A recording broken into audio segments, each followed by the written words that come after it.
Episode 7। जबरू ने सलाम किया और घोड़ी पर बैठकर गांव की तरफ चल दिया। बाहर एक कुम्हार मिट्टी के मटके धूप में सुखाने के लिए डाल रहा था। जबरू ने करीब जाकर पूछा, मियाँ जी, गांव के जमींदार पांडे जी की हवेली कहाँ है? कुम्हार ने हाथ बांध दिए। गांव की दूसरी तरफ है सरकार, बड़ा सा फाटक है। जबरू राम राम कहकर गांव की दूसरी जानिब आ गया। यहाँ उसने एक 2 मंजिला हवेली देखी जिसका फाटक बंद था। बाहर एक तरफ दरख्त के नीचे रईसी तांगा खड़ा था जिसके आगे घोड़ा नहीं था। जबरू ने एक आदमी को देखा जो शक्ल सूरत से नौकर लग रहा था। वो तांगे के पायदानों को पानी से धो रहा था। वो टहलता हुआ उसके करीब जा पहुंचा। राम राम भैया, उसने खालिस हिंदुआना अंदाज में कहा। नौकर ने भी राम राम कहा। किससे मिलना है भैया जी? यह हवेली किसकी है? नौकर ने गौर से जबरू को देखा। परदेसी लगते हो।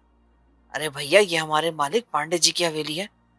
अच्छा, तुम्हारे मालिक की बहुत शोहरत सुनी भैया हमने। वो यही है ना आजकल? वो तो हवेली में ही होते हैं, मगर तुम क्यों पूछ रहे हो? जबरू ने इतनी देर में एक मंसूबा बना लिया था। उसने नौकर से, जो कि कोचवान लगता था, कहा, भैया, मुझे तुम्हारे मालिक पांडे जी से मिलना है। मुझे झलोनी गांव के पटेल ने पैगाम देकर भेजा है। अरे, तुमने पहले क्यों नहीं बताया? मेरे साथ आओ। पटेल जी तो हमारे मालिक के बड़े पुराने मित्र हैं। तुम घोड़ी इधर बांधो और ठहरो, मैं अंदर जाकर खबर करता हूँ मालिक को। जबरू ने घोड़ी बांधने के बजाय बांस के सुतून के साथ ही बाग को इस तरह से लपेट दिया कि घोड़ी वहां से भागे भी नहीं और वापसी पर जबरू को रस्सी खोलने की तवालत भी ना करनी पड़े। जबरू ने कुर्ते के ऊपर एक जगह हाथ फेरा। नीचे भरा हुआ रिवॉल्वर था। थोड़ी देर बाद नौकर बाहर आया। आ जाओ, मालिक ने बुलाया है। जबरू नौकर के पीछे पीछे हवेली के फाटक में दाखिल हो गया। आगे खुला सहन था। सामने बरामदे में एक जानिब तख्त और बांस की 2 कुर्सियां बिछी थी। तुम यहाँ बैठो, मालिक आ रहे हैं। जबरू कुर्सी पर बैठकर इधर उधर का जायजा लेने लगा। थोड़ी देर बाद बरामदे की दीवार में बने हुए एक जालीदार दरवाजे के पीछे से किसी मर्द के खांसने की आवाज आई। फिर दरवाजा खुला और एक मोटी तोंद वाला अधेड़ उम्र जमींदार सिल्क का धोती कुर्ता पहने नमूदार हुआ। उसने जबरू को एक लम्हे के लिए गौर से देखा। जबरू ने उठकर नमस्कार किया। वो हवेली का मालिक पांडे था। पटेल जी ने भेजा तुम्हें? जी महाराज, एक जरूरी पैगाम देकर भेजा है। बोलो, क्या पैगाम है? पांडे ने वहीं खड़े खड़े पूछा। जबरू ने इर्द गिर्द देखकर कहा, मालिक, पटेल जी ने कहा था कि खुली जगह पर यह पैगाम न देना, कमरे में जाकर पांडे जी को बताना। ऐसा कौन सा पैगाम है रे? बता दे गई। जबरू ने हाथ जोड़े। मालिक, मैं पटेल जी का नौकर हूं। मैं उनके कहने पर अमल ना करूंगा तो वो मुझे कुएं में उल्टा लटका देंगे। महाराज, भगवान के वास्ते अंदर चलकर सुन लीजिए, आपकी बड़ी कृपा होगी। पांडे का झलूनी के पटेल से बड़ा याराना था। उसने सोचा कि आखिर इस देहाती को अंदर ले जाने में हर्जी क्या है। हवेली के कितने ही कमरे थे। उसने बादरे नाखास्ता कहा, चल आजा अंदर। वो बड़बड़ाता हुआ कमरे में आगे आगे चला। जबरू उसके पीछे था। ये छोटा सा कमरा था। एक तरफ तख्त पर चांदनी बिछी थी और गाँव तकिए लगे थे। पुराने जमाने की एक आराम कुर्सी भी पड़ी थी। दीवार के साथ अलमारी लगी थी। कॉर्नर्स पर गैस का लैंप रखा था और ऊपर कृष्ण जी की तस्वीर लगी थी जिस पर फूलों की माला पड़ी थी। जबरू कमरे में दाखिल होते ही तख्त के पाए के करीब जमीन पर बैठ गया। पांडे ने आराम कुर्सी पर बैठने को तरजीह दी। बैठते ही वो तल्ख लहजे में बोला, तुम्हें पांडे की हवेली में पहले तो कभी नहीं देखा। शुभ नाम क्या है तुम्हारा? मलकी राम महाराज, मैं पटेल जी की जमीनों पर होता हूँ। अच्छा, जल्दी बोल, क्या कहा पटेल ने? जी, उन्होंने एक पत्र दिया आपके नाम। लाओ, कहाँ है पत्र? जबरू ने फौरन कमीज के अंदर हाथ डाल दिया। कमीज के नीचे खत नहीं बल्कि जर्मन रिवॉल्वर था।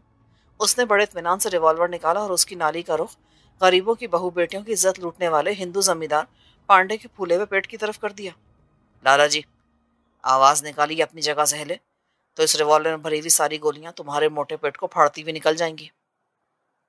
पांडे का रंग फक हो गया। जिस्म ठंडा पड़ गया और हाथ पैर कांपने लगे। मुंह खुला था और हलक से आवाज नहीं निकल रही थी। जबरू के चेहरे पर एक अजीब नफरत आमेज मुस्कुराहट थी।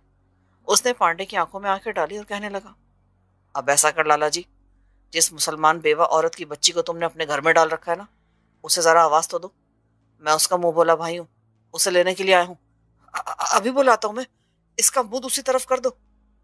रिवॉल्वर की नाल को तुमसे प्रेम है लाला जी, इसका मुंह तुम्हारी तरफ ही रहेगा। तुम लड़की को बुलाओ। जबरू ने पिस्तौल को अपने कुर्ते के नीचे इस तरह छुपा रखा था कि सिर्फ उसकी नाली ही दिखाई दे रही थी, जिसका रुख पांडे की तरफ था। पांडे ने अखलाते हुए आवाज दी, जीवनी, ए जीवनी, इधर आ। लड़की का नाम जीवनी था। पांडे की आवाज पर एक मुलाजिम कमरे में आ गया। जबरू ने अपने रिवॉल्वर वाले हाथ को हरकत दी। मुलाजिम ने जबरू के हाथ में रिवॉल्वर देख लिया था। वो एकदम से चिल्ला उठा, डाकू आ गया, डाकू आ गया। जबरू के रिवॉल्वर में से एक गोली धमाके के साथ निकली और भागते हुए मुलाजिम की पीठ में घुस गई। वो मुंह के बल दरवाजे में गिरा। जबरू उठ खड़ा हुआ। पांडे ने नौकर को गिरते देखा तो हाथ जोड़कर गिड़गिड़ा दिया, मुझे क्षमा कर दो, मेरा कोई कसूर नहीं है, मैंने इसे नहीं बुलाया था, मैंने नहीं बुलाया था इसे। गोली की आवाज से हवेली में शोर मच गया। दूसरे कमरे के दरवाजे धड़ाक से खुलने और बंद होने की आवाजें आने लगी। नौकर कमरे की तरफ भागे। जबरू के लिए खतरनाक घड़ी थी। वो किसी भी मुसीबत में फंस सकता था। उसने लपक कर पांडे को गर्दन से पकड़कर उठाया और रिवॉल्वर की नाल उसकी गर्दन से लगा दी। बाहर निकलो। वो पांडे को तकरीबन घसीटते हुए कमरे के दूसरे दरवाजे से बाहर सहन में ले आया। यह हवेली का दूसरा सहन था जो बीच में था। दो मुलाजिम और 3-4 औरतें चीख मारकर कमरों की तरफ भागी। जबरू चिल्लाकर बोला, लाला, इन्हें कहो, अगर शोर मचा तो तुम्हें गोली मार दूंगा। पांडे की जान पर बनी हुई थी। रिवॉल्वर की ठंडी नाली उसकी गर्दन में घुसी जा रही थी। उसने औरतों और नौकरों को पुकार कर कहा, चुप हो जाओ, भगवान करे चुप हो जाओ। सहन में सन्नाटा छा गया। औरतें दरवाजों की ओट से लगी ये खूनी मंजर देख रही थी। कमरे के दरवाजे में नौकर की लाश औंधे मुंह पड़ी थी, जिसकी कमर से खून बहकर जम रहा था। जीवनी, मैं तुम्हारा भाई हूं, तुम्हें जालिम अय्याश पांडे से निजात दिलाने के लिए आया हूं, बाहर आ जाओ। जीवनी बेचारी एक दरवाजे के पीछे खड़ी खौफ से कांप रही थी। जबरू ने एक बार फिर आवाज दी, जल्दी करो जीवनी, मेरे पास समय नहीं है, मैं तुम्हें तुम्हारी माँ के पास ले चलूंगा, मुझे अपना भाई समझो।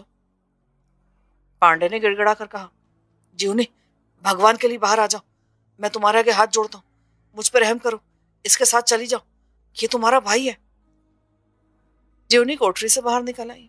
आम सी शक्ल की एक दुबली पतली मगर नौजवान देहाती लड़की थी वो। जबरू ने उसकी तरफ देखकर कहा, हवेली के बाहर मेरी घोड़ी खड़ी है, वहां चलो।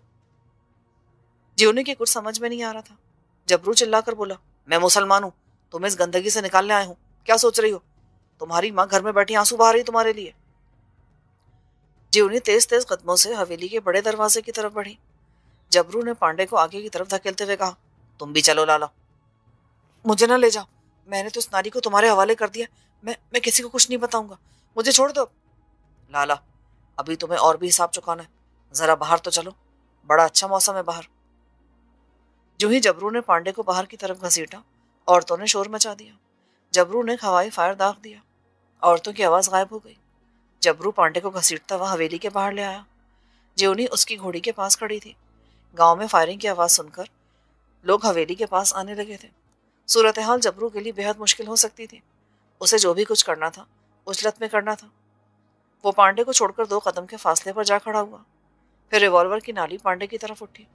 जबरू गरज कर बोला, ये है गरीब लड़की की इज्जत से खेलने की सजा लाला। धाए धाए की आवाज गूंजी।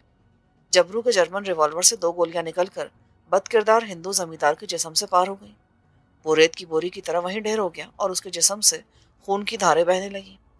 लोग दहशतज़दा हो गए। जबरू ने उनकी तरफ रुख करके हवाई फायर किया। लोग भाग उठे। हवेली में औरतों की चीखें बुलंद होने लगी।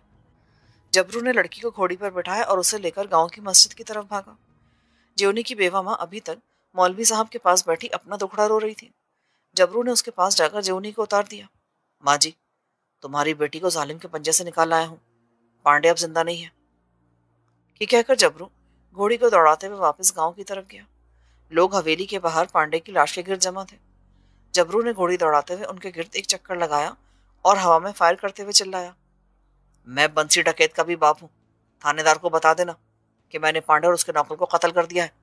अगर किसी ने जोनी और उसकी माँ को तंग किया तो मैं उस आदमी को, वो जहां कहीं भी होगा, उसकी हत्या कर दूंगा।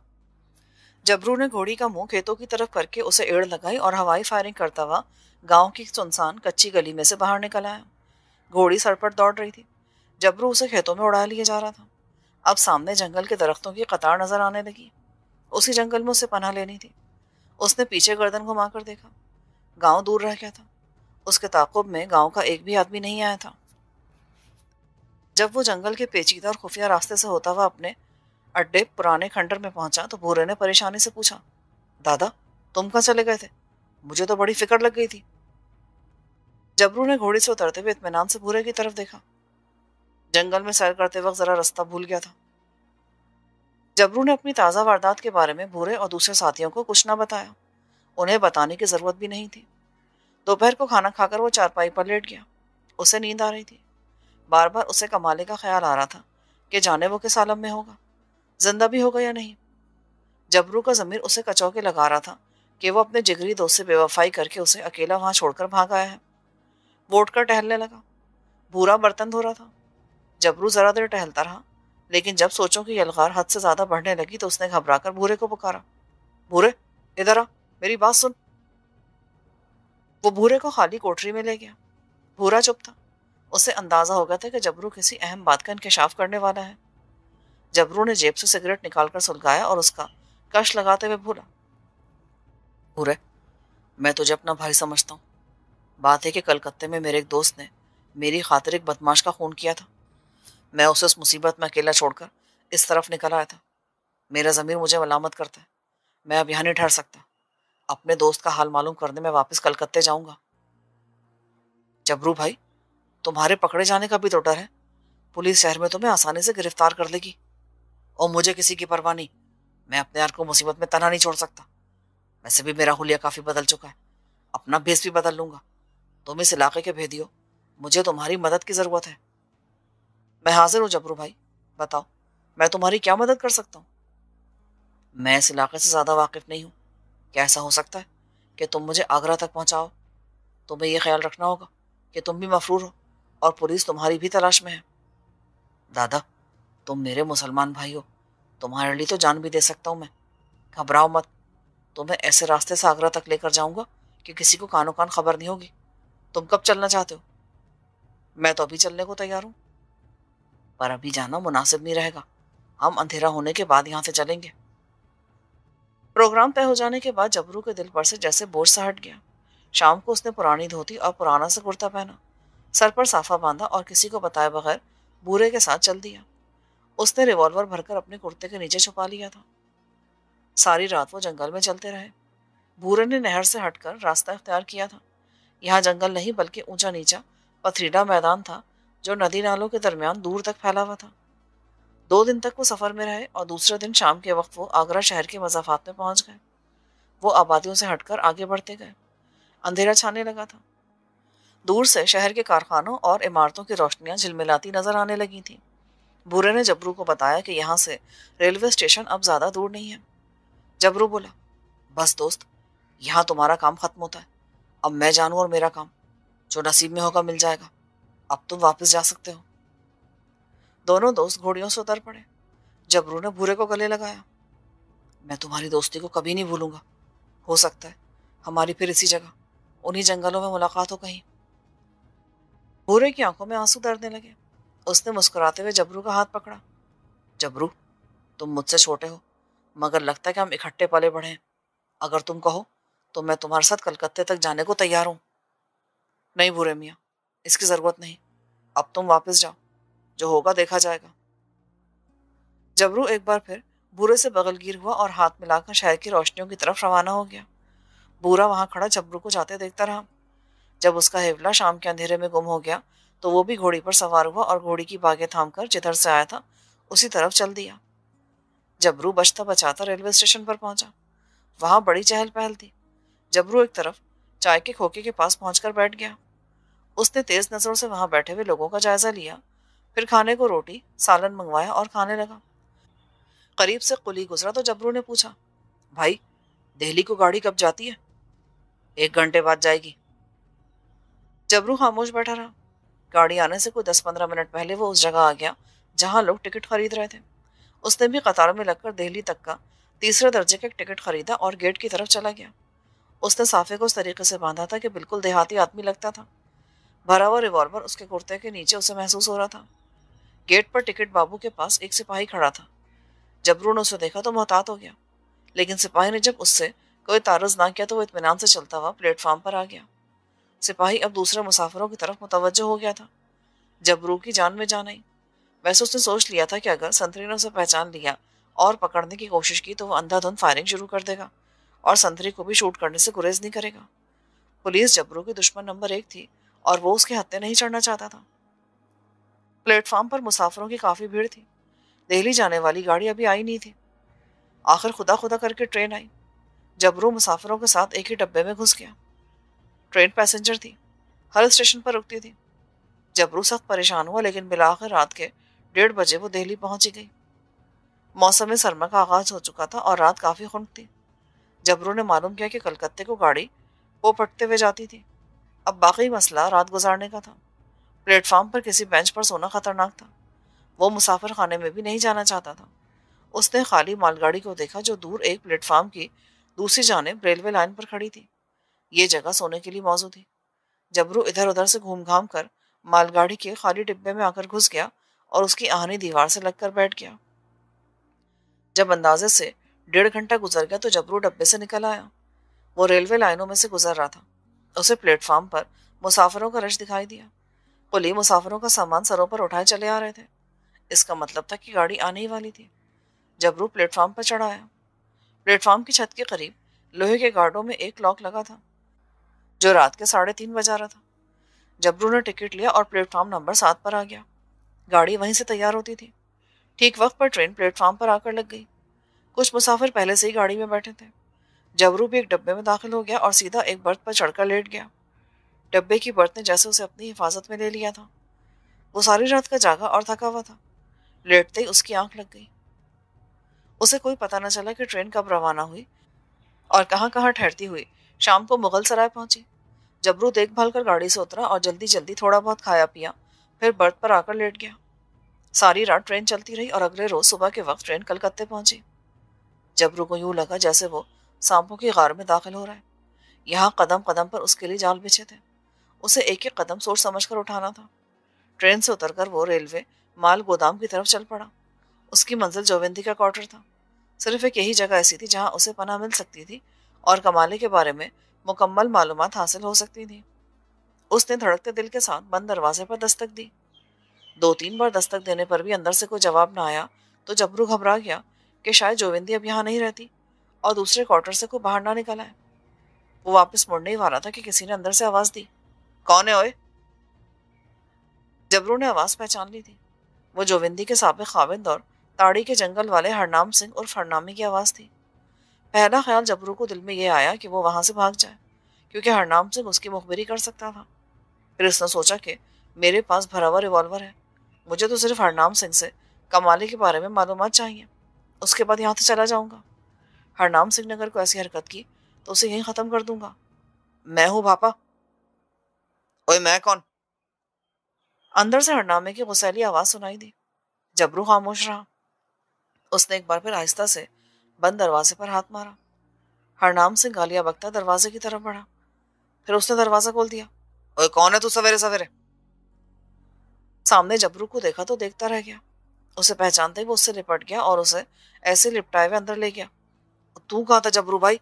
आजा, अंदर आजा, छेती कर। हरनाम सिंह ने क्वार्टर का दरवाजा बंद करके चटखानी चढ़ा दी और कोठरी की तरफ इशारा किया।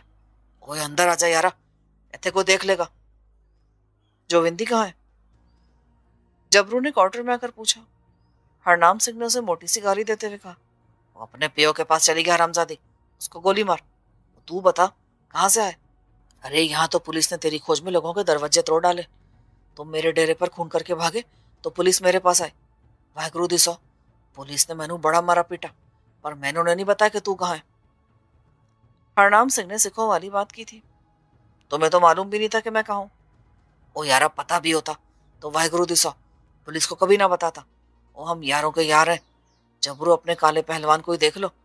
कमाले ने जकरिया स्ट्रीट के हिंदू फोटोग्राफर को कत्ल किया तो काले ने उसके लिए वकील तक ना किया। ओए अंदर से वो भी पुलिस के साथ मिला हुआ है। कमाला कहाँ है? जबरू ने पूछा। वो डर रहा था कि हरनाम से कहीं उसे कोई दर्दनाक खबर ना सुना दे। सेशन में केस चल रहा है, 1-2 पेशियों में फैसला हो जाएगा। सारे बाजार के निशाद आते हैं। उसका बचना तो मुझे मुश्किल लगता है जबरू, उसे फांसी हो जाएगी। जबरू के हलक में जैसे कोई कांटा सा अटक कर रह गया। वो अपने मोहसिन को फांसी के तख्ते पर लटकते नहीं देख सकता था। उसने भी तो बड़ी बेवकूफी की, दिन दहाड़े सबके सामने बंदे को फड़का डाला। बाजार के सभी आदमियों ने कहा कि हमारे सामने कमाले ने हत्या की है, अब वो कहाँ बच सकता है। फिर कमाले का न कोई आगे ना पीछे। एक तुम उसके दोस्त थे तो तुम खुद पुलिस से भागते फिर रहे थे। बाकी रह गया काला पहलवान, तो उसे उस वक्त कमाले की बाह पकड़नी चाहिए थी ना, पर उसने भी कमाले का साथ ना दिया। अच्छा तुम बैठो, मैं तुम्हारे वास्ते चाय लाता हूँ। नहीं हरदम, चाय की जरूरत नहीं है, मुझे तलब नहीं है। ओए मुझे तो है, तुम आराम से बैठो, ऐसे कोई नहीं आएगा। तुम काले पहलवान पर नहीं पर मुझ पर विश्वास कर सकते हो। हरनाम सिंह सहन में चला गया। जबरू सोचने लगा कि काले पहलवान को कमाले का साथ देना चाहिए था। वो कोशिश करता तो बाजार की ऐनी गवाहियों को तोड़ सकता था। कमाले ने काले पहलवान के लिए बहुत कुछ किया था। जो कुछ हरनाम सिंह ने बताया था उसके बामूजिब कमाला फांसी के फंदे की तरफ जा रहा था। जबरू ये सोचकर परेशान हो गया। काला पहलवान यहाँ असर रसूख रखता है। अगर वो अब भी चाहे तो गवाहों को तोड़कर केस किसी दूसरी अदालत में शुरू कराने की दरखास्त दायर कर सकता है। हरनाम सिंह ना सिर्फ केतली में चाय बनाकर ले आया, बल्कि पूरी की पूरी डबल रोटी भी उठा लाया। जबरू नाश्ता करने लगा। नाश्ते से फारिग होकर हरनाम सिंह ने पूछा, तुम कहाँ रहे, अब किधर से आ रहे हो और आगे क्या इरादा है। ओ बापे, मैं तो कहता हूँ कि चुप्पे से कोशिश करके आज़ाद इलाके की तरफ निकल जाओ। अरे हाँ याद आया, मेरा एक काबुली पठान यार है, उससे बात करता हूँ, वो तुम्हें अपने साथ भेस बदलवा कर काबुल ले जाएगा। ओ जबरू, ये पुलिस तुझे नहीं छोड़ेगी। वो दुनिया बहुत बुरी है यार, कोई ना कोई तेरी मुखबिरी कर देगा। कब तक भागते रहोगे। मेरी मानो तो हिंदुस्तान को ही छोड़ दो, काबुल चले जाओ, वहां तो कोई नहीं पूछेगा। मैं आज ही अपने काबुली यार से बात करता हूँ, तुम चिंता ना करो। मैं तुम्हारा नाम नहीं लूंगा, वैसे ही कहूंगा कि मेरा एक भाई काबुल जाना चाहता है। ओ यार, मैं कर लूंगा उससे बात। तुम बताओ, क्या तुम राजी हो। जबरू उस वक्त सिर्फ कमाले के बारे में सोच रहा था। वैसे उसने हरनाम सिंह की तजवीज भी सुन ली थी, जो उसे पसंद भी आई थी। वह हरनाम सिंह की दोस्ती पर एतबार कर सकता था, मगर उसकी अकल पर नहीं। जाने उसका काबुली दोस्त किस किस्म का आदमी था। उस जमाने में पुलिस की मुखबिर भी काबुली पठानों जैसा भेस बदलकर शहर में फिरा करते थे। हरनामे, सबसे पहले मैं काले पहलवान से मिलना चाहता हूँ। और क्यों, उससे क्यों मिलना चाहता है। जबरू ने बताया कि वो काले पहलवान को इस बात पर आमादा करना चाहता है कि वो अपने डेरे के सबसे अहम आदमी का साथ दे और उसे फांसी से बचाने की कोशिश करे। यह उसका फर्ज भी बनता है। हरनाम सिंह ने सर हिलाकर कहा, वाहेगुरु का नाम ले जबरू, काले पहलवान के पास मत जाना। उसने कमाले को फंसाया है, वो तुझे भी फंसा सकता है। मगर जबरू काले के पास जाकर उसे कमाले की मदद पर आमादा करने का फैसला कर चुका था। शायद वो इसे अपना इखलाकी फर्ज ख्याल करता था। हरनामे, तू चिंता करा कर, काला पहलवान ऐसा आदमी नहीं है कि मेरे खिलाफ को कदम उठाए। मुझे उस पर भरोसा है। ठीक है, किसी वजह से उसने कमाले की मदद नहीं की, इसमें काले पहलवान की मजबूरी भी तो हो सकती है। वो पुलिस के साथ बिगाड़ कर नहीं रख सकता। तो अब क्यों बिगाड़ने लगा पुलिस के साथ वो। अब तो कमाले के केस का फैसला होने वाला है। मैं काले से एक बार मिलना चाहता हूँ। अगर वो चाहे तो हाईकोर्ट में केस दोबारा खुलवा सकता है। कम से कम फैसले के खिलाफ हाईकोर्ट में किसी आला वकील से मिलकर अपील दायर करवाई जा सकती है। मैं तुम्हें यह मशवरा नहीं दूंगा जबरू, आगे जो तेरी मर्जी। तुम मेरी मदद करो, आज रात मुझे किसी तरीके से काले के डेरे पर पहुंचा दो, आगे मैं संभाल लूंगा। ओ जबरू, एक बारी फिर सोच ले, तू बड़ा खतरनाक कदम उठाने वाला है। हथियार मेरे पास है, अगर कोई ऐसी वैसी बात हुई तो काला मुझसे बच नहीं सकेगा। हरनाम सिंह चुप हो गया, लेकिन उसके तासुरात बता रहे थे कि वो नहीं चाहता कि जबरू काले के डेरे पर जाए, लेकिन वो जबरू के बेहद इसरार पर मजबूर हो गया। ठीक है, पहले मैं जाकर पता करता हूँ कि काला कलकत्ते में है या ना, या कहीं गया हुआ है। उसके बाद रात को तुम्हें वहां तक ले जाने का कोई तरीका सोचूंगा। हरनाम सिंह चला गया। उसके जाने के बाद जबरू के दिल में तरह तरह के वसवसे सर उठाने लगे। कहीं ये जाकर पुलिस को मुखबिरी तो नहीं कर देगा। मगर नहीं, हरनाम सिंह ऐसा आदमी नहीं था। वो एक बाएतमाद और बाकिरदार आदमी था। इनाम की रकम या पुलिस का लालच उसके पाँव नहीं डगमगा सकता था। फिर भी इंसान का कुछ पता नहीं कब उसका जहन बदल जाए। यही सोचते सोचते को 1.5 घंटा गुजर गया। फिर बाहर से ताला खुलने की आवाज आई। जबरू होशियार हो गया। यह हरनाम सिंह ही था। वो अकेला था। दरवाजा बंद करके वो कोठरी की तरफ बढ़ा। काला पहलवान कलकत्ते में ही है, मैं उससे मिला नहीं, उसके डेरे के एक आदमी से मालूम किया। अब बोल, क्या इरादा तेरा। जबरू की निगाहें हरनाम सिंह के चेहरे पर गड़ी थी। उसका चेहरा वैसे ही साफ और सपाट था जैसा कि जाते समय था। अगर वो पुलिस को मुखबिरी करके आया होता तो उसके चेहरे के तासुरात को जबरू आसानी से पढ़ सकता था। मैं चाहता हूँ कि आज रात काले पहलवान से मुलाकात करूं। मेरा हुलिया से कि मुझे यहाँ कोई नहीं पहचानेगा। वो ये ना कहो जबरू, पुलिस की निगाहें बड़ी तेज होती हैं। मैं चाहता हूँ कि तुम बुर्का उड़कर जाओ। ये बात खतरनाक होगी हरना में, मेरी चाल लोगों को शक में डाल देगी।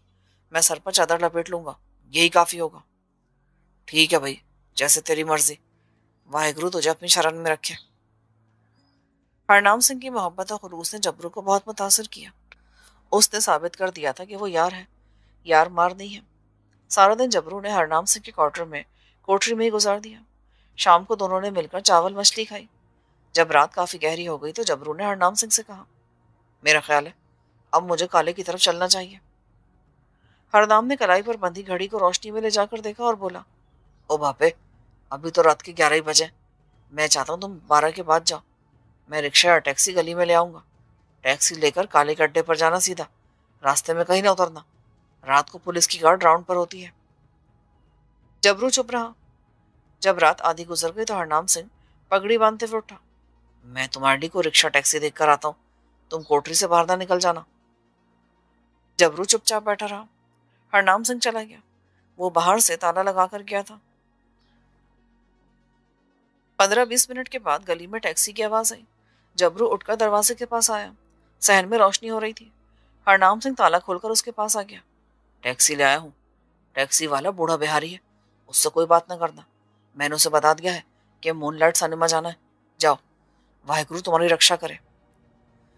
जबरू ने चादर सर के गिर्द लपेटी और तेज तेज कदम उठाता गली में खड़ी टैक्सी में आकर बैठ गया। ड्राइवर बूढ़ा आदमी था जिसकी छोटी सी सफेद दाढ़ी थी। उसने गाड़ी स्टार्ट की।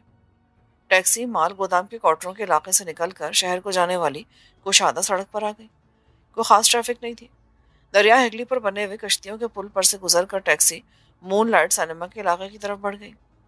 काले की बैठक अड्डे की अकबी गली में थी। जबरू ने उस गली के नुक्कड़ पर टैक्सी रुकवा ली और बाहर निकलकर ड्राइवर से बोला, जरा ठहरो उधर, मैं भी वापस आता हूँ। ड्राइवर ने थोड़ी सी पसोपेश के बाद हामी भर ली तो जबरू गली में दाखिल हो गया। काले की बैठक में अंधेरा था। जबरू ने आहिस्ता से दरवाजा खटखटाया। 2-3 बार दस्तक देने के बाद अंदर से काले की नींद में डूबी आवाज सुनाई दी, ओ कौन है इस वक्त? मैं जबरू पहलवान जी। कोई 2 सेकंड बाद दरवाजा खुला। अंदर आ जाओ जबरू। पर तुम कैसे आ गए? तुम्हें किसी ने देखा तो नहीं? पहलवान ने लैंप की लौ ऊंची कर दी। जबरू चारपाई पर बैठा और सर से चादर उतारकर गोद में रख ली। काले ने हैरत से जबरू को देखा। तुमने दाढ़ी रख ली? अच्छा किया। कहाँ से आ रहे हो? कहाँ मफरूर थे? पुलिस ने हमें बड़ा तंग किया, पर मैंने कहा यहाँ तो जबरू आए ही नहीं। इतनी रात का वैसे कहाँ से आ रहे हो तुम? पहलवान जी, मैं आपसे एक जरूरी बात करने के लिए आया हूँ। पहलवान ने अपने सिरहाने के नीचे से एक सिगरेट का पैकेट निकाला। एक सिगरेट जबरू को दिया और दूसरा खुद सुलगाते हुए कहा, जबरू, तुम मेरे अड्डे के आदमी जरूर थे, मगर मैं मजबूर हूँ। अगर तुम मेरे पास इसलिए आए हो कि मैं तुम्हें सर छुपाने की जगह, ऐसी बात नहीं पहलवान जी। मैं जहां भी हूँ ठीक हूँ। मेरा मालिक अल्लाह है। मैं आपसे सिर्फ इतना कहने आया हूँ कि कमाले ने मेरी खातिर खून किया था। मैं सामने आकर उसकी मदद नहीं कर सकता, लेकिन आपसे मिन्नत करता हूँ कि कमाले के केस की पैरवी करें। जितना पैसा लगेगा मैं दूंगा आपको। काले ने गौर से जबरू को देखा। पर अब क्या हो सकता है जबरू पुत्र? अगली पेशी में कमाले को सजा हो जाएगी। सारी गवाहियां उसके खिलाफ गई हैं। मेरा ख्याल है कि वो फाहे लग जाएगा। मैं मौत की सजा के खिलाफ हाई कोर्ट में अपील दायर करना चाहता हूँ। आप कोई अच्छा सा वकील देख कर रखें। मैं सारा खर्चा उठाऊंगा। रुपए पैसे की आप फिक्र ना करें। बस किसी तरह कमाले को फांसी के तख्ते से बचाने में मेरी मदद करें। काला पहलवान कई बार इस दौरान उन सीढ़ियों की तरफ देख चुका था जो ऊपर चौबारे को जाती थी। ठीक है, पर मैं वादा नहीं करता, लेकिन अगर कमाले को फांसी की सजा सुनाई गई तो हाई कोर्ट में अपील कर दूंगा। मगर तुम कहाँ छुपे हो? जबरू के मुंह से निकल गया, हरनामे के क्वार्टर में हूं मैं। कल चला जाऊंगा वहां से, मगर आपसे मिलने दोबारा आऊंगा। अच्छा, अब मैं चलता हूँ। जबरू ने सलाम किया और बैठक से निकलकर गली में आ गया। उसने सोचा कि वो कल ही भूरे के अड्डे की तरफ रवाना हो जाएगा और इलाके में किसी दौलतमंद हिंदू जमींदार के यहाँ डाका डालकर काफी सारी रकम हासिल करके काले पहलवान को पहुंचा देगा ताकि वो कमाले के केस की पैरवी कर सके। यही सोचता हुआ टैक्सी में आकर बैठ गया और टैक्सी वापस रवाना हो गई। क्वार्टर में हरनाम सिंह जबरू का इंतजार कर रहा था। वो उसे अपने साथ लेकर कोठरी में आ गया। तुम्हें रास्ते में किसी सिपाही ने चेक तो नहीं किया? नहीं, मैंने काले पहलवान से वादा लिया है कि अगर कमाले को सजा हो गई तो वह हाईकोर्ट में अपील करेगा। जितना पैसा लगेगा मैं दूंगा। वो 2 रुपया पैसा कहाँ से लाएगा जबरू? कमाला मेरा यार है, उसने मेरी खातिर खून किया था। चाहे मुझे कहीं डाका ही क्यों ना डालना पड़े, मैं उसकी खातिर सब कुछ कर गुजरूंगा। हरनाम सिंह अपनी दाढ़ी खुजाते हुए बोला, मुझे काले पहलवान पर ज्यादा विश्वास नहीं है। उसे इस बकबक में पड़ने की जरूरत ही क्या है भला? अगर वो राजी हो गया तो तुम देख लेना, वो तेरा माल खा जाएगा और किसी टटपूंजे वकील से हाईकोर्ट में अपील करा देगा। अब मैं क्या कर सकता हूँ? मुझे काले पहलवान पर एतबार करना ही पड़ेगा। हरनाम सिंह ने बत्ती बुझा दी। मेरा विचार है कि अब सो जाए। कमरे में अंधेरा हो गया। जबरू भी लेट गया, लेकिन उसे नींद नहीं आ रही थी। उसने हरनाम सिंह से कहा, काला ऐसा नहीं है। उसके लिए मैंने और कमाले ने बड़े बड़े खतरनाक काम किए। इस वक्त उसे हमारे काम आना चाहिए। भापे, तू उन लोगों को शायद इतना नहीं जानता कि ये लोग अपनी गर्ज के बंदे होते हैं। बातें करते करते काफी वक्त गुजर गया। हरनाम सिंह नींद भरी आवाज में बोला, ओ मैं सो रहा हूं अब। जबरू ने भी आंखें बंद कर ली। बाहर रात खामोश थी। रेलवे स्टेशन के यार्ड की तरफ से किसी वक्त इंजन के शंट करने की आवाज आ जाती थी। अचानक जबरू चारपाई पर उठकर बैठ गया। हरदमे, उसने आहिस्ता से आवाज दी। ओ की है यार, मुझे कुछ खतरा लग रहा है। हरनाम सिंह जल्दी से उठकर बैठ गया। कोठरी में अंधेरा था। ओ, क्या मतलब है तुम्हारा? जबरू ने सरगोशी की। गली में मुझे कई आदमियों के कदमों की आवाज सुनाई दी है। हरनाम सिंह फौरन बोला, ओ तुमने काले पहलवान को यह तो नहीं बताया था कि तुम मेरे क्वार्टर में छुपे हो? हाँ, मैंने बता दिया था। हरनाम सिंह चारपाई से उछलकर नीचे उतरा और दरवाजे की तरफ बढ़ा। ओ जबरू, बोलना बिल्कुल नहीं। अभी वो दरवाजा खोल ही रहा था कि गली में एक आदमी की आवाज गूंजी। जबरू, तुम पुलिस के घेरे में हो। अपने आप को गिरफ्तारी के लिए पेश कर दो। भागने की कोशिश की तो हमारी गोलियों का निशाना बन जाओगे। मैं 6 तक गिनूंगा। जबरू ने बिजली की सिपुर्ती से रिवॉल्वर निकाल लिया। हरनाम सिंह सर पकड़कर वहीं जमीन पर बैठ गया। जबरू, काले पहलवान ने मुखबिरी कर दी है, अब कुछ नहीं हो सकता। थानेदार ने बड़ी जल्दी में 6 तक गिनती मुकम्मल कर दी और उसके साथ ही बाहर गोलियों के धमाके गूंजने लगे। थानेदार अपने साथ पुलिस की भारी नफरी लेकर आया था। काले पहलवान ने पुलिस की खुशनुदी हासिल करने के लिए जबरू की मुखबिरी कर दी थी। चारों तरफ तड़ातड़ फायरिंग हो रही थी। फिर धड़ाम धड़ाम क्वार्टर की छत पर से सिपाही नीचे उतरे। सहन का दरवाजा खोल दिया गया। बाहर से भी पुलिस के चंद सिपाही हवाई फायरिंग करते हुए अंदर घुस आए। जबरू ने कोठरी का दरवाजा अंदर जरा से खोलकर रिवॉल्वर के यके बाद दीगरे 4 फायर झोंक दिए। अंधेरे में उसे कुछ नजर नहीं आ रहा था। दरवाजे पर गोलियों की बौछार पड़ी। थानेदार ने एक बार फिर बुलंद आवाज में कहा, पुलिस मुकाबला बेकार है जबरू, हथियार फेंक कर बाहर आ जाओ। हरनाम सिंह, तुम भी बाहर आ जाओ। हरनाम सिंह हाथ खड़े करके कोठरी से बाहर आ गया। उसके साथ ही 6-7 सिपाही कोठरी में घुसा और उन्होंने जबरू को काबू कर लिया। हरियाणा के रहने वाले ऊंचे से थानेदार ने फौरन ही जबरू को हथकड़ी लगा दी और रिवॉल्वर अपने कब्जे में कर लिया। जबरू बेबस हो चुका था। अब वो कुछ नहीं कर सकता था। पुलिस ने हरनाम सिंह को भी गिरफ्तार कर लिया था। गली के बाहर पुलिस की वैगन खड़ी थी। भरा हुआ पिस्तौल थानेदार के हाथ में ही रहा। अगरचे जबरू को हथकड़ी लगा दी गई थी, मगर थानेदार जबरू जैसे खूनी और दिलेर बदमाश के बारे में कोई खतरा मोल नहीं ले सकता था। जबरू वैगन में मुसल्लह सिपाहियों के दरमियान हरनाम सिंह के साथ बैठा था। उसका सर झुका हुआ था और वो गहरी सोच में गुम था। काले ने उसके एतमाद को ठेस पहुंचाई थी। उसे ऐसा नहीं करना चाहिए था। गाड़ी शहर की सुनसान सड़कों पर दौड़ती हुई पुलिस स्टेशन की तरफ बढ़ रही थी। अगले दिन से उस पर अजियत और तशद्दुद का बाब खुल गया। पुलिस ने कलकत्ते की अदालत में चालान पेश करके 15 रोजा रिमांड हासिल कर लिया। बंगाल पुलिस जबरू पर कुछ और कत्ल भी डालना चाहती थी जो उसने नहीं किए थे। जबरू ने नहायत दयानतदारी से अपने जराइम का एतराफ कर लिया, मगर पुलिस उससे नाकर्दा जराइम का एतराफ भी कराना चाहती थी। जबरू को बेपनाह अजियत दी गई, लेकिन उसने उन नाकर्दा गुनाहों का एतराफ ना किया। पुलिस ने मजीद रिमांड ले लिया, लेकिन केस की नौयत पेचीदा थी। पंजाब पुलिस को जबरू कत्ल की मुख्तलिफ वारदातों में मतलूब था। दूसरी तरफ पुलिस उस पर अलग मुकदमा चलाना चाहती थी, मगर चूंकि जबरू की गिरफ्तारी कलकत्ते में उस ताज़ा वारदात के ज़िमन में अमल में आई थी, इसलिए केस कलकत्ते की अदालत में ही पेश हुआ। पंजाब पुलिस ने भी अपना चालान वहां रवाना कर दिया। जबरू का साथी हरनाम सिंह, जिसके क्वार्टर पर से काले पहलवान की मुखबिरी के बाद जबरू गिरफ्तार हुआ था, बरी कर दिया गया। जबरू पर मुकदमा शुरू हो गया। वो कलकत्ते की जुडिशल जेल में बंद था। उसे इस बात का बड़ा रंज था कि काले पहलवान ने मुखबिरी करके उसे फंसाया है। और काले को ऐसा नहीं करना चाहिए था। वो उसकी तरफ का आदमी था और उसने काले पहलवान से हमेशा वफादारी का सबूत दिया था। वो अगर जबरू को पनाह नहीं दे सकता था तो उसे मुखबिरी करके उससे गिरफ्तार भी नहीं करवाना चाहिए था। जबरू के खून में बार बार उबाल सा उठता, मगर वो जेल की चारदीवारी में बेबस था। इसके बरक्स हरनाम सिंह ने कमाल कर दिखाया था। इससे जबरू की ज्यादा देर की मुलाकात नहीं थी, मगर उस सिख ने मर्द का बच्चा बनकर दिखाया था और अपनी इस्तात के मुताबिक जबरू के लिए एक वकील कर लिया था। हरनाम सिंह खुद भी हफ्ते में 2-3 बार उससे मिलने के लिए आया करता था। वो इस कोशिश में लगा था कि किसी तरह जबरू की जमानत हो जाए, मगर यह जमानत का केस नहीं था। इस दौरान हरनाम सिंह ने जबरू को यह भी बताया कि कमाले का फैसला अगली पेशी पर पड़ गया है। जबरू को कमाले के बारे में भी बड़ी परेशानी थी। फांसी के फंदे दोनों दोस्तों के करीब आ रहे थे। जबरू को अपनी मौत का इतना गम नहीं था जितना अफसोस और कलक इस बात का था कि कमाला उसकी इज्जत की खातिर मौत के फंदे को गले में डाल रहा है। एक रोज हरनाम सिंह मुलाकात के लिए आया तो जबरू ने अपनी आंखें सुकड़ते हुए कहा, हरनामे, तू मर्द का बच्चा है, पर काले पहलवान ने कमीनापन किया है। मैं अगर बाहर आ गया ना तो उसे जिंदा नहीं छोड़ूंगा। कमाले से मिलने जाओ ना तो उससे कहना कि मुझे माफ कर दे। ओ जबरू, तू वाहिगुरु पे भरोसा रख यार। जंगल वाले कत्ल में कोई निशायद नहीं है। मेरा वकील तुझे बचा लेगा और तू काले का ख्याल दिल से निकाल दे। वो अपने कर्म का फल खुद ही भुगतेगा। अदालत में दूसरी पेशी पर ही जबरू को यकीन हो गया कि उसे फांसी की सजा हो जाएगी।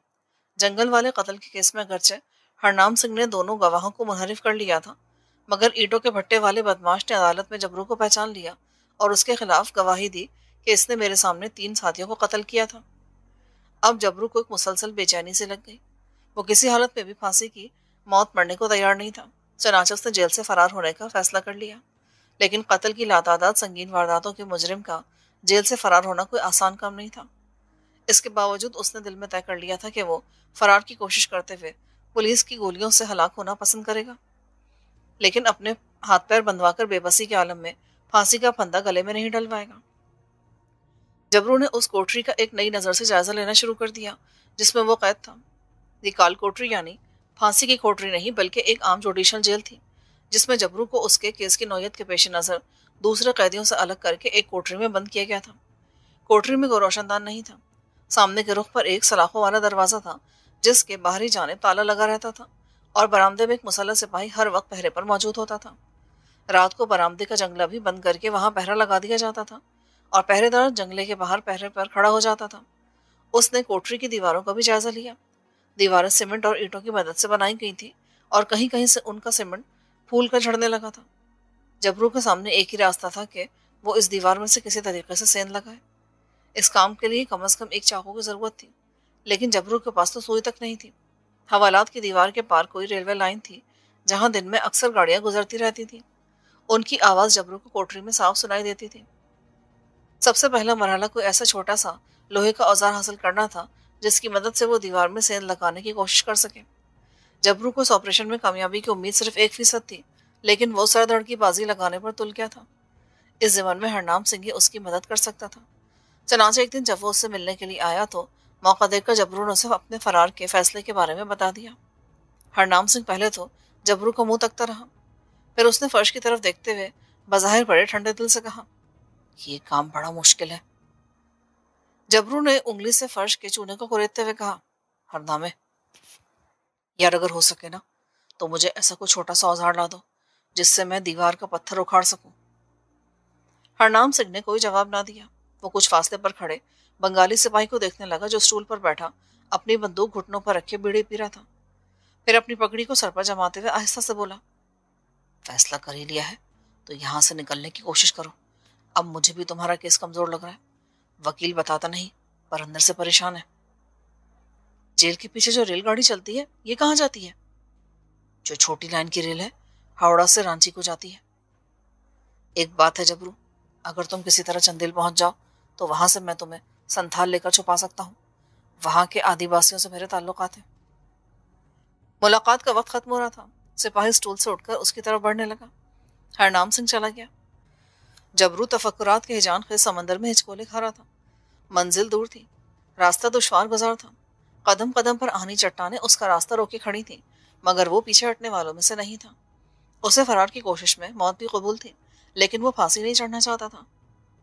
अगली सोमवार का वक्त उसने बड़ी बेचैनी के आलम में गुजारा। हरनाम सिंह चूंकि उसके वकील की जानिब से जबरू से कानूनी बातचीत का मजाज था, इसलिए उसे हफ्ते में 2 बार मुलाकात की इजाजत थी। आखिर सोमवार का दिन आ गया। जबरू को मुलाकाती वाले बरामदे में सलाखों के पास लाकर बिठा दिया गया। हरनाम सिंह उस रोज जबरू के लिए कलकत्ते का सोहन हलवा लाया था। यह हलवा एक छोटी गोल रोटी की शक्ल में था। हरनाम सिंह ने जेल के अमले से बना के रखी थी और उन्हें खिलाता पिलाता रहता था, इसलिए कोई भी उसके खाने पीने की चीजें लाने पर एतराज नहीं करता था। सोहन हलवे का लिफाफा जबरू को थमाते हुए हरनामे ने आहिस्ता से कहा, इसमें औजार है।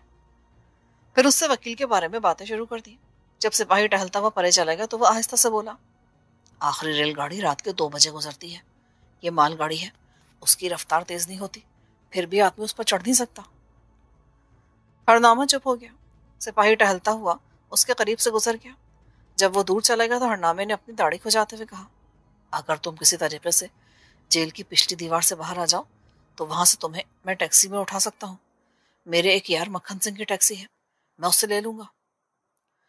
जबरू को अंधेरे में उम्मीद की पहली किरण रोशन होती दिखाई दी।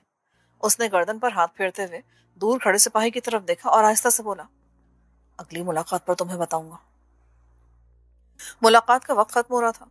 हरनाम सिंह चला गया। जबरू ने सोहन हलवे का लिफाफा बगल में दबाया और अपनी कोठरी में वापस आ गया। उसने लिफाफा कोने में यूं ही डाल दिया, इस ख्याल से कि बाहर टहलते हुए पहरेदार को शक न हो। जबरू ने लिफाफे की तरफ कोई तवज्जो न दी। जब रात हो गई और पहरेदार राहदारी का सलाखों वाला दरवाजा बंद करके दूसरी तरफ जाकर स्टूल पर बैठ गया तो जबरू अपनी जगह से उठा। कोठरी में टहलता हुआ दरवाजे की सलाखों तक आया। सामने वाली राहदारी खाली थी। कुछ फासले पर एक बल्ब रोशन था, जिसकी रोशनी कोठरी की सलाखों तक ही आ रही थी। जबरू ने लिफाफे में से हलवे को निकाला। ये एक छोटी सी गोल टिकिया थी जो नरम थी। जबरू ने उसे तोड़ा तो अंदर से एक छोटा सा चाकू था, जिसका दस्ता भारी और फल आधा कटा हुआ था। यूं चाकू पर पूरा दबाव डाला जा सकता था। जबरू ने दीवार में एक पत्थर को चुन लिया, जिसका सीमेंट जोड़ों पर से उखड़ा हुआ था। यह पत्थर फर्श के साथ ही दीवार पे था। जबरू ने वहां अपना बोसीदा कंबल गोल करके रख दिया था। वो दीवार की तरफ मुंह करके लेटा और अल्लाह का नाम लेकर पत्थर के उखड़े हुए जोड़ों को चाकू से आहिस्ता आहिस्ता खुरचना शुरू कर दिया। कुछ देर तक खुरचने के बाद उसका हाथ दर्द करने लगा। वो रुका और फिर टहलता हुआ सलाखों तक आया। बाहर देखा, राहदारी सुनसान थी। वापस आकर फिर लेटा और पत्थर की ईंट के जोड़ों को कुरेदना शुरू कर दिया। फर्श पर चूना जमा हो गया, जो उसने कंबल के नीचे छुपा दिया। कोने में पानी की एक मिट्टी की सुराही रखी थी। जबरू ने वो सुराही उठाकर उस जगह रख दी जहां से वो दीवार का पत्थर खुरच रहा था। फिर वो खामोशी से लेटकर सोने की कोशिश करने लगा। दूसरी रात जबरू ने अपना काम फिर शुरू कर दिया। उसे एक खतरा यह भी था कि अगर वार्डन या किसी सिपाही ने अंदर आकर मुआयना किया तो उसका राज फाश हो सकता था। 3 रातों की मुसलसल मेहनत के बाद पत्थर की ईंट अपनी जगह से हिल गई। चौथी रात जबरू ने उसे अपनी तरफ खींचा तो वह आगे को खिसक गई। जबरू को यूं लगा जैसे जेल का आधा दरवाजा खुल गया हो। दीवार में इतना सुराख नहीं हुआ था कि वो उसमें से गुजर सकता। उसके लिए उसने एक और पत्थर को अपनी जगह से इस कदर हिला दिया कि वो जब चाहे उसे बाहर निकाल सकता था। 7वें रोज उसकी मुलाकात आ गई। हरनाम सिंह के साथ उसका बंगाली वकील भी आया था। दुबला पतला गहरे सांवले रंग का बंगाली वकील था। उसने जबरू को बताया कि 15 दिन बाद उसकी पेशी है और उसे यकीन है कि इस पेशी पर केस उसके हक में मजबूत हो जाएगा। जबरू जानता था कि यह महज उसका दिल रखने को कह रहा है। हरनाम सिंह खामोश बैठा गौर से जबरू को देख रहा था। वो जबरू के लिए सिगरेट के 4 पैकेट, 1 माचिस और 2 नारियल लाया था। कुछ देर बातें करने के बाद वकील चला गया तो हरनाम सिंह अपनी दाढ़ी पर हाथ फेरने लगा। जबरू ने उसकी तरफ देखे बगैर आहिस्ता से कहा, मैंने दीवार में सेंध लगा ली है, तुम आज रात जेल के बाहर आ सकते हो। हरनाम सिंह भौचक्का सा होकर रह गया। उसे यकीन नहीं आ रहा था कि जबरू ने जेल की दीवार में इतनी जल्दी सेंध लगा ली। तुम जेल की दीवार फांदोगे कैसे? वो सलाखों पर हाथ फेरते हुए बोला, जमादार मुझे टहलवाने ले गया था तो मैंने देखा कि एक जगह दीवार के पास ईंटों का ढेर लगा है। मैं वहां से दीवार फांदने की कोशिश करूंगा। जबरू, तुम कहीं मारे ना जाना, फिर सोच लो। मौत तो मेरी किस्मत में वैसे भी लिखी है, फिर जिंदगी के लिए कोशिश कर लेने में क्या हर्ज है। तुम बताओ, जेल की दीवार के दूसरी तरफ क्या है? खाई। हरनाम सिंह ने कहा, तुम आज रात 2 बजे जेल की दीवार के पीछे गाड़ी लेकर आ जाना। जबरू ने फैसलाकुन अंदाज में कहा। हरनामा इधर उधर की बातें करने लगा। फिर वो चला गया तो जबरू के लिए जिंदगी की शायद सबसे बड़ी आजमाइश की घड़ी आन पहुंची थी। लेकिन ये एक आम सी बात थी। जब इंसान के सामने मौत अपना मुंह खोले खड़ी हो तो वो कुछ भी कर सकता है और उसके अंदर बेपनाह ताकत, हिम्मत और हौसला भी पैदा हो जाता है। शाम को हस्बे मामूल एक जमादार और 2 सिपाही जबरू को टहलवाने के लिए कोठरी से बाहर खुली जगह लाए, तो जबरू ने कोठरी के अकबी हिस्से का बगौर जायजा लिया। जिस दीवार के सुराख में से जबरू को निकलकर जेल की दीवार के साथ लगे ईंटों के ढेर के पास जाना था, वो 50 कदमों का फासला था। ईंटों के ढेर के ऊपर जेल की दीवार 1.5 मर्द ऊंची थी। यहाँ से दीवार फांदना इतना आसान नहीं था, लेकिन इसके अलावा दूसरा कोई रास्ता भी नहीं था। जबरू को जान की बाजी लगाकर उस जगह से दीवार फांदना थी। वहां से दीवार पर बनी हुई चौकी की मचान काफी दूर थी, जहां रात को एक बल्ब रोशन रहता था। जबरू अपने अंदर एक नई ताकत महसूस कर रहा था। उसे एक लम्हे के लिए महसूस हुआ कि वो एक ही छलांग से जेल की दीवार पार कर सकता है। वापस अपनी कोठरी में आकर वो कंबल पर लेट गया। चाकू कंबल के नीचे छुपाया हुआ था। पानी की बड़ी सुराही दीवार के साथ उस जगह लगाकर रखी हुई थी जहां एक पत्थर अपनी जगह से हिल चुका था। वो बड़ी बेचैनी और बेसब्री से रात के 1 बजे का इंतजार कर रहा था। नींद बिल्कुल गायब थी। आखिर जेल के घंटे ने 1 बजने का ऐलान किया तो उसने पानी की सुराही को अपनी जगह से परे हटा दिया। कोठरी में बाहर से बल्ब की हल्की हल्की रोशनी आ रही थी। उसने आहिस्ता से दीवार की पथरीली ईंट को अंदर की तरफ खींच लिया। बाहर से ताज़ा ठंडी हवा आने लगी। जबरू ने गर्दन फेरकर कोठरी के दरवाजे को देखा। पहरेदार वहां नहीं था। यही मौका था कि वो कोठरी से बाहर निकल जाए। उसने दोनों हाथों से दीवार के दूसरे पत्थर को अच्छी तरह से पकड़कर अपनी तरफ खींचा। पत्थर अपनी जगह से पहले उखड़ चुका था। जबरू के जोर लगाने पर वो मजीद आगे खिसक आया। अब वहां इतना बड़ा शिगाफ हो गया था कि जबरू उसमें से सिमट कर गुजर सकता था। उसने सबसे पहले अपना सर बाहर निकाल कर देखा। सामने अंधेरा था। 50 कदम के फासले पर उसे अंधेरे में ईंटों का ढेर ऐसे दिखाई दे रहा था जैसे कोई हाथी बैठा हो। दूर जेल की निगरान पोस्ट का बल्ब जल रहा था, मगर उसकी रोशनी वहां तक पूरी तरह से नहीं आ रही थी। वो रेंगता हुआ कोठरी से बाहर आ गया। आधे फल वाला चाकू उसके हाथ में था। वो खुली जगह जमीन पर रेंगने लगा। उसका रुख ईंटों के ढेर की जानिब था। ये 50 कदमों का फासला था, लेकिन उसे 1000 मील का लग रहा था। उसके अंदर जिंदगी और आज़ादी के एहसास की वजह से जो बरकी ताकत पैदा हो चुकी थी, वो उसे आगे ही आगे लिए जा रही थी। बिलाखिर वो ईंटों के ढेर के पास पहुंच गया। उसने गर्दन मोड़कर पीछे देखा। कोई नहीं था। अब इस मिशन का सबसे खतरनाक मरहला उसके सामने था। उसे ईंटों के ढेर पर चढ़कर जेल की दीवार को फांदना था, जो उसके रास्ते की आखिरी दीवार थी। उसके पास वक्त नहीं था। किसी भी वक्त उसे देखा जा सकता था। वो आहिस्ता से सिमट कर उठा और ईंटों के ढेर पर चढ़ गया। उसने ढेर पर आते ही ऊपर देखा। वो उछलकर दीवार के किनारे को नहीं पकड़ सकता था। जबरू वहीं बैठ गया। ईंटें दरमियान में एक दूसरे के साथ रखी हुई थी। जबरू को अचानक ख्याल आया और उसने बड़ी एहतियात से एक एक ईंट को उठाकर दीवार के साथ रखना शुरू कर दिया। चंद सेकंड बाद वहां एक छोटी सी मुंडेर बन गई। जबरू इंतहाई एहतियात से उस पर कदम रखकर खड़ा हो गया। यह उसकी खुशकिस्मती थी कि उसका हाथ एक ऊपर दीवार के किनारे पर पड़ गया था। उसने पूरी ताकत से अपने आप को ऊपर उठाया। अगले लम्हे वो दीवार के ऊपर औंधे मुंह लेटा था। उसने दूसरी तरफ झांक कर देखा। नीचे उसे अंधेरे में खाई और झाड़ियां नजर आईं।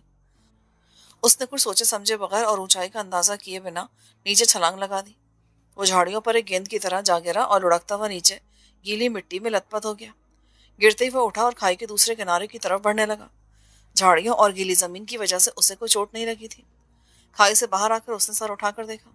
सामने ऊंची जमीन थी जहां से रेलवे लाइन गुजरती थी। उसकी दूसरी जानिब हरनाम सिंह टैक्सी लिए किसी जगह उसका इंतजार कर रहा था। जबरू ने जमीन के साथ लगे रेंगते हुए छोटी रेलवे लाइन अबूर की और दूसरी तरफ ढलान पर लुढ़क गया।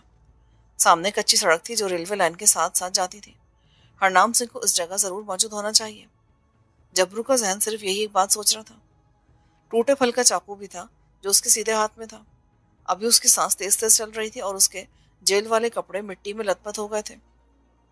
अंधेरे में उसकी आंखें चीते की तरह कच्ची सड़क पर जमी हुई थी। रेलवे लाइन के पास सिग्नल की सुर्ख बत्ती चमक रही थी और दूर कलकत्ता शहर की रोशनियां झिलमिला रही थी। जबरू जमीन पर रेंगता हुआ कच्ची सड़क पर आ गया। अचानक उसे किसी के कदमों की चाप सुनाई दी। उठकर बैठ गया और आंखें फाड़ फाड़ कर तकने लगा। अंधेरे में उसे धीमी सी आवाज सुनाई दी, जबरू, मैं हूं हरनाम सिंह। जबरू की जान में जान आई। वो उठकर खड़ा हुआ और तारीकी से निकलकर हरनाम सिंह के करीब आ गया। जल्दी से मेरे पीछे आओ। कच्ची सड़क के किनारे एक दरख्त के नीचे हरनाम सिंह ने टैक्सी खड़ी रखी थी। थोड़ी देर में दोनों दोस्त टैक्सी में बैठे थे और टैक्सी पूरी रफ्तार से चंदेल नामी रेलवे स्टेशन की तरफ भागी जा रही थी। खुदा जाने हरनाम सिंह किन मैदानों, वीरानों और कच्चे रास्तों पर टैक्सी गुजारता आखिर एक ऐसी जगह आ गया जहां दो छोटी पहाड़ियां थी। उनके बीच एक जंगली रास्ता गहरे खड्ड की शक्ल में जा रहा था। हरनाम सिंह वहां टैक्सी से निकल आया। जबरू, अब आगे हमें इस खड्ड में से पैदल गुजरना होगा। खड्ड का रास्ता दुश्वार गुजार और जंगली झाड़ झंकार से भरा हुआ था। खड्ड एक जगह से मुड़ गई। आगे इस कदर गहरा अंधेरा था कि जबरू को कुछ नजर नहीं आ रहा था। हरनाम सिंह आगे आगे था। वो रुक कर बोला, यहाँ ठहर जाओ। जेब से माचिस निकाली, फिर मोमबत्ती निकाल कर जलाई। मोमबत्ती की रोशनी में जबरू ने देखा कि वो कते आदम जंगली झाड़ियों में खड़ा है। उसके सामने चट्टान में एक कुदरती गार सा बना हुआ है। हरनाम सिंह ने कहा, मेरे साथ साथ आओ। दोनों गार में दाखिल हो गए। ये छोटा सा गार था जो चंद कदम चलने के बाद आगे जाकर बंद हो गया। हरनामे ने मोमबत्ती जमीन पर लगा दी। जब तक मैं वापस नहीं लौटाता तुम्हें इसी जगह ठहरना होगा। मुंह अंधेरे जेल वालों को तेरे फरार का इल्म हो जाएगा। दिन निकलते पुलिस मेरे ठिकाने पर पहुंचेगी। मेरा वहां होना जरूरी है ताकि पुलिस को मुझ पर शक न हो। मैं मौका मिलते तेरे पास यहाँ पहुंच जाऊंगा। इस गार के बाहर बाएं जानिब एक पहाड़ी नाला बहता है। वहां नारियल के दरख्त भी है। अगर मुझे देर भी हो गई तो वहां कुछ खा पी लेना। वैसे मैं तुम्हारे लिए खाने पीने का सामान लेता आऊंगा। अब मैं चलता हूँ। मुझे सुबह होने से पहले पहले शहर पहुंच जाना चाहिए। हरनाम सिंह वापस चला गया। अंधेरी रात के सन्नाटे में जबरू को कुछ देर बाद टैक्सी के इंजन की धीमी धीमी आवाज सुनाई दी और फिर खामोशी छा गई। जबरू मोमबत्ती की मध्यम रोशनी में सुनसान गार में दीवार के साथ टेक लगाकर बैठ गया, लेकिन नींद कोसों दूर थी। उसका ध्यान जेल की तरफ लगा था। जब वहां उसके फरार का इल्म हुआ होगा तो एक शोर मच जाएगा। पुलिस उसकी तलाश में निकल खड़ी होगी। क्या मालूम वो इस गार तक भी पहुंच जाए। इसी उधड़ बुन में रात गुजर गई। गार के बाहर दिन का उजाला उभरने लगा तो जबरू की आंखें भी भारी होने लगी। उसने जागते रहने की पूरी कोशिश की, लेकिन नींद एक ऐसी चीज है जो फांसी के तख्ते पर भी आ जाया करती है। चनाचे वो भी कोशिश के बावजूद जाग न सका और थोड़ी ही देर में बेखबर सो गया। जब उसकी आंख खुली उस वक्त धूप गार के अंदर तक आ रही थी। जबरू को पहले यूं लगा जैसे अभी तक वो जेल की कोठरी में है, मगर दरख्तों और झाड़ियों पर खिली हुई धूप ने उसके डरावने ख्वाब को बहुत जल्द जाहिल कर दिया। वो उठ बैठा और बाहर आकर बैठ गया। अब उसे हरनाम सिंह का बेचैनी से इंतजार था। काफी दिन निकल आया था। उसके अंदाजे के मुताबिक 10-11 बजे का वक्त होगा। उसे भूख महसूस हुई तो वो करीबी नाले पर आ गया। मुंह हाथ धोया, जमीन पर गिरे हुए नारियल तोड़कर खाए और वापस गार में आकर बैठ गया। अचानक जबरू को ऐसी आवाज सुनाई दी जैसे कोई झाड़ियों को हटाता हुआ गार की तरफ बढ़ रहा हो। वो तेजी से एक झाड़ी के पीछे बैठ गया। इतने में झाड़ियों की घनी शाखें एक तरफ हटी और हरनाम सिंह नमूदार हुआ। उसके हाथ में एक थैला था और वो गार की तरफ बढ़ रहा था। उसने आहिस्ता से आवाज दी, जबरू। जबरू तेजी से सामने आ गया। तुमने बड़ी देर कर दी हरनाम। हरनाम सिंह गार में आकर बैठ गया और कुर्ते के दामन से मुंह पर आया पसीना पोंछते हुए बोला, बड़ा लंबा चक्कर काट के आ रहा हूँ यार। उसने जबरू को बताया कि पुलिस उसी की खोज में जगह जगह छापे मार रही है और वो उसके क्वार्टर पर भी आई थी, मगर उसने कह दिया कि जबरू उसके पास नहीं आया। फिर भी पुलिस मुझे थाने ले गई। मेरा वकील भी वहां मौजूद था। मैंने पुलिस के सामने यही बयान दिया कि जबरू जेल से फरार होकर मेरे पास नहीं आया। वो जरूर पंजाब की तरफ निकल गया होगा। मैं पुलिस को गुमराह करना चाहता था। मेरा अभी कुछ दिनों तक कलकत्ते में रहना बहुत जरूरी है। मैं तुम्हें बता नहीं सकता कि मैं किस तरह यहाँ तक पहुंचा हूँ। लो, मैं तुम्हारी रोटी और कुछ कपड़े लाया हूँ। वो रोटी और मछली लाया था। सिगरेट के 4 पैकेट भी थे। एक खाकी रंग की पुरानी पतलून, उसी रंग की आधी आस्तीन वाली कमीज और खाकी रंग का जूता था। मेरा ख्याल है कि ये तुम्हें पूरे आएंगे। एक दोस्त के घर से उड़ा लाया हूँ। इन कपड़ों में तुम शिकारी लगोगे। तुम्हारे लिए शेफ का सामान और नया चाकू भी लाया हूँ। जबरू ने जेल में दाढ़ी लग रही थी। हरनाम सिंह ने उसे मशवरा दिया कि वो दाढ़ी मुझ साफ कर ले। रोटी खाने के बाद जबरू ने नाले पर जाकर मुंह पर साबुन मला, फिर सेफ्टी रेजर से दाढ़ी मुझे मूंद डाली। खाकी पतलून कमीज और खाकी बूट पहन लिए और टूटा हुआ चाकू खड्ड में फेंक कर दूसरा चाकू जेब में रख लिया। तुम चले गए तो मैं यहाँ से किधर जाऊंगा? मैंने सारा बंदोबस्त कर दिया है। मेरे ताड़ी वाले अड्डे का एक भेल मुलाजिम तुम्हें अपनी हिफाजत में संथाल के आदिवासी कबीले तक पहुंचा देगा। उन लोगों तक मैंने तुम्हारे बारे में पैगाम पहुंचा दिया है। आदिवासी कबीले के सरदार का नाम फुलवा है। वो मेरा पुराना और काबिल एतमाद दोस्त है। तुम उसके पास रहना। मैं हफ्ते 10 दिन में तुम्हारे पास आ जाऊंगा। फिर तुम जैसा कहोगे वैसे ही करेंगे। जबरू रोटी खाकर उठ खड़ा हुआ तो हरनाम सिंह ने उसे साथ दिया और खट के किनारे किनारे चलने लगा। उसका रुख काली टेकरी की तरफ था जो वहां से 2 कोस दूर थी। हरनाम सिंह जंगल के रास्ते से वाकिफ था। काली टेकरी तक पहुंचते पहुंचते अंधेरा छा गया। हरनाम ने टेकरी की तरफ मुंह करके सीटी की आवाज निकाली और अंधेरे में से एक दुबला पतला आदमी जिसने घुटनों तक धोती पहन रखी थी, निकलकर सामने आ गया। उसके हाथ में कमान थी और तीरों का बंडल कंधे से लटक रहा था। हरनाम सिंह ने उससे अड़िया जबान में कुछ कहा, जिस पर वो आदमी सर झुकाकर अपनी जुबान में कुछ बोला। हरनाम जबरू से बोला, अब तुम बेफिक्र होकर इस आदमी के साथ जाओ, घबराना बिल्कुल मत। मैं हफ्ते के अंदर अंदर तुम्हारे पास आ जाऊंगा। अब कलकत्ते से एकदम गायब नहीं हो सकता मैं। जबरू ने हरनाम सिंह का हाथ अपने हाथ में लेते हुए कहा, हरनामे, तुम यारी का हक निभा रहे हो। वो यार के लिए तो जान भी हाजिर है जबरू। जबरू ने हरनाम सिंह को ताकीद की कि वो कमाले के बारे में जरूर पता करके आए कि उसे क्या सजा हुई है। हरनाम सिंह इस बात में सर हिलाते हुए वापस रवाना हो गया। जबरू और हरनाम सिंह का आदमी रातों रात संथाल कबीले पहुंच गए। बांस और नारियल के दरख्तों के दरमियान एक खुली जगह पर खपरेल की झोपड़ियां बनी थी। बीच में अलाव जल रहा था। कबीले के सरदार फुलवा ने जबरू को आगे बढ़कर गले लगाया और बंगला में कहा कि तुम मेरी हिफाजत में हो। हरनाम सिंह का आदमी उसी वक्त वापस लौट गया। जबरू को फुलवा एक झोपड़ी में ले गया और कहने लगा, तुम मेरे दोस्त के दोस्त हो, इसलिए मेरे भी दोस्त हो। जब तक हरनाम सिंह नहीं आता तुम इत्मीनान से यहाँ रहो। पुलिस का कोई आदमी इधर आने की जरूरत भी नहीं कर सकता।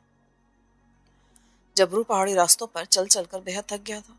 सरदार के जाते वो चटाई पर लेटकर गहरी नींद सो गया। दूसरे दिन दोपहर के बाद उठा। झोपड़ी से निकलकर बाहर आया तो संथाल कबीले के नीमवैशी लोगों को अपने अपने काम में मसरूफ पाया। हुलवा ने जबरू की बड़ी खातिरदारी की। उसे हिरन का गोश्त और चावल खिलाया। यहाँ जबरू ने एक हफ्ता काफी हद तक इत्मीनान और सुकून के साथ गुजारा।